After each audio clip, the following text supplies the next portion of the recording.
Okay, so pag-usapan po natin yung plunder case na ifa-file daw po very soon against Senator Marcoleta according to the Ombudsman as of today po, July 2, 2026. So for today po, unang-una explain ko sa inyo kung ano ba talaga yung plunder, ano yung legal basis ng possible case na ifa-file po based on all the statements ng Ombudsman and other news articles po na nabasa ko regarding or related to this issue. And then, i-discuss ko na lang din po yung possible defenses and mga counter arguments or statements ni Senator Marcoleta against the plunder case. And then, i-discuss ko din po kung bakit to siya natatawag na selective justice, yung situation ni Senator Marcoleta. Okay, so good day po to all of you, my fellow taong bayan, mga kasimor, at yan po ang discussion natin for today. Okay, so for the facts of our case as of today po, July 2, 2026 ay wala pa namang actual case file talaga against Senator Marcoleta. Pero yung mga statements po kasi talaga ng Ombudsman ay itutuloy daw po talaga nila yung filing of a plunder case against him. So like this one po, makita nyo dito 4 hours ago. Ang sinabi, Ombudsman filing of plunder charges versus Senator Marcoleta within the week seems to be on track. At ang nagsabi po nito ay si Assistant Ombudsman Miko Clavano. So, yan po, yung pinaka-facts natin. Wala naman pong any new development talaga. So, yung next na lang po dyan, explain ko sa inyo kung ano ba talaga yung the crime of plunder. And for that po, yung relevant na batas natin is RA 7080, an act defining and penalizing the crime of plunder. Or in simple terms po, ito yung plunder law natin. So, dito po, ang pinaka-important talaga na maintindihan ninyo, ang crime of plunder po means na nagnakaw po kayo ng 50 million pataas and yung ninakaw nyo na yun ay ill-gotten wealth. So when you say ill-gotten wealth, ay galing po yun from yun nga, nakaw, criminal proceeds, illegal activity, so on and so forth. Okay? And then, based on the statements po from the Ombudsman and the news articles na nabasa ko, ito yung pinaka-basis na ginamit po nila against Senator Marcoleta. So by receiving directly or indirectly any commission, gift, share, percentage, kickbacks, or any other form of pecuniary benefit from any person and or entity in connection with any government contract or project or by reason of the office or position of the public officer concerned. Kasi yung sinasabi po nila, yung time daw po na tinanggap ni Senator Marcoleta yung 75 million in total which was on January 2025 ay congressman na daw po siya nun. Therefore, he received a gift by reason of the office or position na ino-occupy niya, which is yung pagiging congressman niya po. And then, yung important nga lang po i-take note nyo dito. So, this is under section 1D po, number 2. Then, if we go here po kasi to section 2, definition of the crime of plunder, ito po yung sinabi ko yung 50 million pataas. Magre-refer po talaga yan, ito, through a combination or series of overt or criminal acts as described in section 1D. So, yung section 1D is itong definition ng ill-gotten wealth. So, yung pinaka-point ko lang po, kaya ako inulit-ulit, para mag-gets nyo na in the crime of plunder, kailangan talaga clearly mapakita na ill-gotten yung natanggap na pera ng akusado in that case. Kung hindi po ito ma-establish ng prosecution na ill-gotten, ay hindi po yun siya magiging plunder na kaso. Okay, so yan lang po ang importanteng maintindihan nyo talaga as to the crime of plunder. Again, kung gusto nyo po basahin, section 1D, Number 2, ito yung pinaka-basis ng na gagamitin, possible gagamitin po against Senator Marcoleta. Again, based lang po to on the public statements na ginagawa nila kasi wala naman po akong actual copy dun sa preliminary investigation records. Hindi ko po actually nabasa yon. So nagbe-base lang po tayo from actual press releases, press statements, and mga public statements ng Ombudsman. Okay, so ngayon, ang next question dyan, sapat ba talaga based on the statements si Senator Marcoleta, yung sinasabi niya publicly na nakatanggap siya from private individuals, sapat ba yung ganun para ma-filean po talaga siya ng kasong plunder? Okay, so before po natin sagutin yan directly, explain ko po muna sa inyo yung rules of procedure ng Ombudsman para mag-gets nyo talaga kung ano ba yung preliminary investigation, ano yung evidentiary requirement niyan. At pag maintindihan nyo kasi, dun nyo mas masasabi nyo rin po sa sarili nyo kung sapat ba yung basihan para matuloy-tuloy or magtuloy-tuloy po into the filing of a plunder case talaga against Senator Marcoleta. So this is Administrative Order number 7 po, Rules of Procedure of the Office of the Ombudsman. And then pupunta lang po tayo niyan sa Rule 2, Procedure in Criminal Cases, Section 4 to be specific. So kung makita nyo dito, The preliminary investigation of cases falling under the jurisdiction of Sandigan Bayan and RTC shall be conducted in the manner prescribed in Section 3, Rule 112 of the Rules of Court. So in simple terms po, susundin yung Section 3, Rule 112 ng Rules of Court pag preliminary investigation sa Ombudsman ang pinapag-usapan. Basta ang may jurisdiction sa kaso is the Sandigan Bayan or RTC. So yung kaso po ni Senator Marcoleta, Sandigan Bayan po yung may jurisdiction nun, yung potential case po na ifa-file against him. Okay, so ngayon, punta po tayo dito sa Section 3, Rule 112. So recently po kasi pinataas yan ng DOJ yung evidentiary requirements sa preliminary investigation. So there was a case filed against that DOJ circular. Ito yung Meking versus Remulla na case. So yung Remulla dito, or in that case, is actually Ombudsman Remulla when he was still the Department of Justice Secretary. So kung makita po ninyo dun sa case na yun, ang decision ng Supreme Court, they upheld the validity of DOJ rules raising standards of proof in preliminary investigation. So ito po yan, pinataas nila from probable cause to prima facie evidence with reasonable certainty of conviction. So, kung probable cause lang po ang papag-usapan kasi, kung ako po ang tatanungin ninyo, yung professional assessment ko po, based on all the public statements ng Ombudsman, isapat po siya na mag-file ng plunder case pag probable cause. Kasi mababang requirement lang po yan. When you say probable cause, probably guilty lang yung akusado. So, kung may nangyaring krimen, tapos mukhang ito yung gumawa ng krimen na yun, ay pwede na yun siya. Sapat na po yun siya para mag-file ng case. Sobrang baba po niya na evidentiary requirement actually.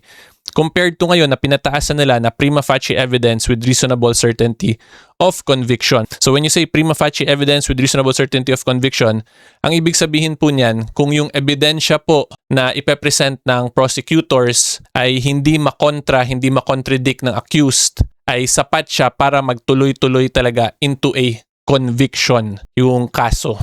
Okay? So again, to differentiate probable cause, kung ako po tatanungin nyo, pag probable cause pinapag-usapan, pwede nila filean si Senator Marcoleta. Pero pag prima facie evidence with reasonable certainty of conviction, hindi po ako convinced na pwede siya filean. And then dito po kung makita rin nyo, ito, in 2024 through AM number, yan, basahin nyo lang po, the SC also ordered the repeal of provisions in Rule 112 which are inconsistent with the DOJ rules to harmonize them. So since pinalitan na itong Rule 112 para pumasok dito sa prima facie evidence with reasonable certainty of conviction, ito na rin ngayon yung basihan ng Ombudsman sa mga investigation nila. Okay, so ina-emphasize ko lang po talaga yan yung difference ng probable cause from reasonable certainty kasi magkaiba po yan. Mas mataas nga yung reasonable certainty of conviction. Okay, so ngayon po explain ko sa inyo kung bakit tingin ko pag dun sa prima facie evidence with reasonable certainty of conviction ay hindi sapat based lang po sa public statements ng Ombudsman kasi hindi ko naman po nakikita yung actual complaint or yung preliminary investigation documents na final against Senator Marcoleta. So going back based po on the public statements of the Ombudsman, explain ko po sa inyo kung bakit tingin ko hindi siya sapat para ma-reach yung reasonable certainty of conviction na evidentiary threshold. So break lang po muna tayo mga kataong bayan Seymour kasi gusto ko lang po pasalamatan kayong lahat. We have recently crossed po 450,000 subscribers sa YouTube. Currently 456 na po. Maraming salamat po sa suporta. Sa mga hindi pa po nag-subscribe, hopefully you can consider subscribing kasi libre po yung YouTube subscription ko. And then kung gusto nyo naman po ng behind the scenes /Maritesan, sa Facebook naman po kayo mag-follow. Okay, so yan lang po. Again, maraming salamat po sa suporta. Ngayon po, tuloy tayo sa discussion. And yung una ko pong masasabi regarding that is because hindi po clearly na-establish itong ill-gotten wealth na essential element for the crime of plunder. Kasi based po on all the statements ng Ombudsman, yung mga press releases nila, ang sinasabi nilang basihan palagi is the statement ni Senator Marcoleta himself dun daw sa program niya. So in his program ni Senator Marcoleta, pinakinggan ko rin po yun, ang sinasabi naman niya, tinanggap niya yung pera na yun because it was a campaign donation. Tapos kung titingnan din po natin yung timeline nung natanggap niya yung pera, January 2025 po niya natanggap yun. And then come February 2025, magsa-start na kasi yung official campaign season talaga for the national elections back then. So kung makita ninyo, pwede naman or reasonable naman yung time frame na posible po talaga gabitin yun sa campaign considering January, tapos the very next month ay may campaign season na agad. So kung let's say tinanggap po yung pera or binigay po yung pera kay Senator Marcoleta sabihin natin binigay sa kanya 2023, 2 years before the campaign. Pag dun po, medyo mukhang malabo yun na ma-justify na for campaign purposes kasi sobrang layo po nung time frame, nung time na tinanggap from the campaign.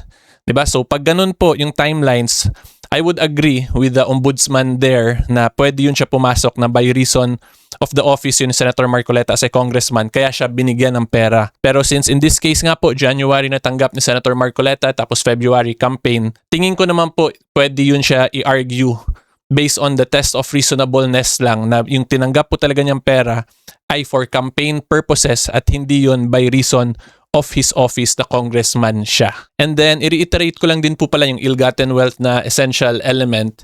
Hindi po kasi porket bigyan mo lang yung politiko ay automatic ill-gotten agad yun. Hindi po ganun yung presumption ng batas niyan. So, kailangan din po yun clearly mapakita na ill-gotten talaga yung tinanggap na pera ni Senator Marcoleta. Meaning, galing yun siya from nakaw or from criminal actions. Kung titingnan lang po natin si yung mga isa sa donors siya, si former Congressman Mike Defensor and then some business people, hindi naman po porket former congressman si Congressman Mike Defensor, automatic ill-gotten na agad yun pag siya yung magbigay. Diba yung presumption yun actually is legitimate yung pera na yun kasi hindi po pwede yun na mag-presume tayo na basta may binigay na donation sa isang politiko ay yung presumption, nakaw agad yung source. Hindi po ganun yun. Diba? So kung ako tatanungin based on all the statements lang po ay hindi rin clearly napakita na ill-gotten wealth. So from there pa lang po, hindi clearly established yung ill-gotten wealth. Tapos, hindi rin clearly na-establish yung by reason of the office kaya tinanggap ni Senator Marcoleta or binigay kay Senator Marcoleta yung pera. Therefore, yun nga po, like what I've stated, hindi siya sapat kung ako po ang tatanungin ninyo. That is my humble and very respectful opinion. This is with all due respect po to Ombudsman Remulla and all the ombudsman investigators kasi mataas pong evidentiary requirement talaga yung prima facie evidence with reasonable certainty of conviction. Okay, so ngayon po i-discuss naman natin kung bakit to siya natatawag, posibleng natatawag as selective justice ng iilang mga political observers. Katulad ko po kasi yun din yung personal point of view ko considering all the circumstances and the timing ng mga developments and events regarding the case of Senator Marcoleta and other senators. Okay, so yung una ko pong observation kasi, di ba during the issue dun sa Senate, si Senator Cayetano, repeatedly sinasabi niya na pinipressure ng kaso yung mga iilang senators para mag-switch ng side. So eventually, alam naman po natin may dalawang senators nag-switch ng side from the Cayetano block to the Gatchalian block. Kaya naging 13 na ngayon sila SP Gatchalian. Tapos yung mga nag-switch dun sa kabilang side, yung isa dun, ang sinabi ng ombudsman, yung last statement nila ay babalik ulit for a new preliminary investigation kasi hindi daw sila happy dun sa findings ng DOJ na preliminary investigation. Pero previously kasi bago yun nangyari, yung ganun, ang last statement naman po ng ombudsman ay hinug na daw. So, in the point of view of a reasonable political observer, when you say hinug, ibig sabihin sapat na yun for the filing of a case. 'Di ba? So, bakit biglang babalik sa step 1 ng bagong preliminary investigation ulit ang isang hinug na daw na kaso? 'Di ba? Yun lang yung isang side din dyan na questionable kung ako po ang tatanungin ninyo. And the timing po nung paglabas na bumalik sa step 1 was after nung Senate issue, 'di ba? Tapos ngayon, pag titingnan naman natin sa side ni Senator Marcoleta, si Senator Marcoleta, he was really firm na ma-maintain niya yung position doon siya sa Cayetano block. And then biglang yun, sobrang parang expedited po bigla na aarestuhin na daw siya. Lahat ng statements ng ombudsman ngayon ay about him na talagang fa-file na siya ng case. Diba? So yan, kaya ako po nasasabing selective justice kasi currently lahat na lang po ng kaso talaga na nagtutuloy-tuloy po talaga ng actual cases, eventual nagkaroon ng warrant of arrest ay parang targeted lang sa mga opposition senators. Tapos sa kabila, walang kaso miski isa. Kahit sino dun sa kanila. Tapos may dalawa dun na bago na may mga kaso din daw. Ngayon mukhang walang kaso na. So yan lang naman yung observation ko, 'di ba? Wait na lang din, tingnan natin baka a few weeks later mag-iba yung actions ng ombudsman tapos ituloy din nila yung filing of cases against kay Senator Escudero and Senator Villanueva. Pero currently kasi parang parang lumayo na yung kaso. Yun yung observation ko lang. And it is most likely for that reason po kaya rin siya natatawag as political persecution or selective justice because of the timelines lang and the timings ng mga chain of events. And hindi naman to because gusto lang namin or gusto ko lang mag-create ng intrigue or controversy, but I am just actually basing it on actual statements ni Ombudsman.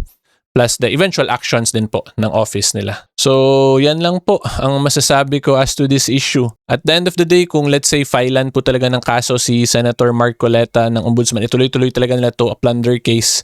Kasi of course, may ibang legal position din naman yung Ombudsman.